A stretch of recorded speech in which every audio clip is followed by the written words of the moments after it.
अस्सलाम वालेकुम। आज हम बात करेंगे कि लोग कामचोर क्यों होते हैं और कामचोर लोगों के क्या टैक्टिक्स होते हैं और कौन से ऐसे वो बहाने बनाते हैं जिससे वो लोगों को बेवकूफ़ बनाते हैं।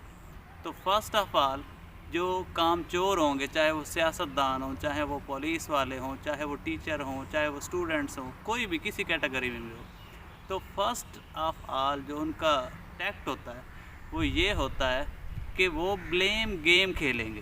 कि वो जो भी उनकी अपनी ज़िम्मेदारी होगी और वो उसमें वो कोताही बरतेंगे और वो काम सही तरह नहीं अंजाम देंगे, तो वो उसका ब्लेम किसी और पे लगा देंगे कि ये तो मेरी ज़िम्मेदारी ही नहीं थी, और अगर मैं सही तरह सरअंजाम काम नहीं दे पाया तो इसमें कसूर किसी और का है, मेरा कसूर नहीं है। ठीक है, जैसे सियासतदान जो है वो ब्लेम गेम खेलते हैं कि मैं इसलिए सही काम सर अंजाम नहीं दे पाया, तरक्की नहीं कर पाया हम, क्योंकि ये पिछली गवर्नमेंट का कसूर था। यानी अपने पे ज़िम्मेदारी नहीं लेनी, किसी और पे ब्लेम लगा देना है। सेकेंडली, जो ट्रिक वो यूज़ करते हैं वो ये होता है कि वो लेम एक्सक्यूज़ बनाते हैं, कि झूठे और ख़ुद साख्ता जो हैं वो बहाने बनाते हैं जिसका लॉजिक और रीज़निंग से कोई लेना देना नहीं होता।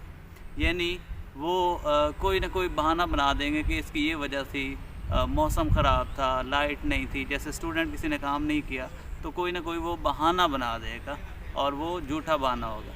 जो थर्ड उनका ट्रिक होता है वो ये होता है कि वो डिले टैक्टिक इस्तेमाल करते हैं, कि वो अपना काम जो है वो उसको डिले कर देंगे कि मुझे थोड़ी मोहलत दे दी जाए, मुझे थोड़ा टाइम दे दिया जाए, तो मैं बाद में इस काम को सही कर लूँगा। तो ये भी उनका एक टैक्ट होता है। और ये जो कामचोर होते हैं या कोई जिसको बुरा, जो खुद बुरा होता है उसको बुरा करके कहा जाए तो उसको बुरा लगता है।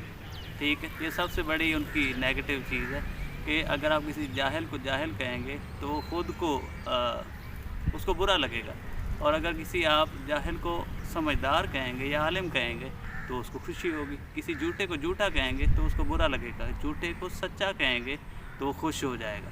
ठीक है, तो ये बुरे होने का सबसे साइड इफ़ेक्ट ही यही है कि बुरा खुद ये एक्सेप्ट ही नहीं करता कि मैं बुरा हूँ।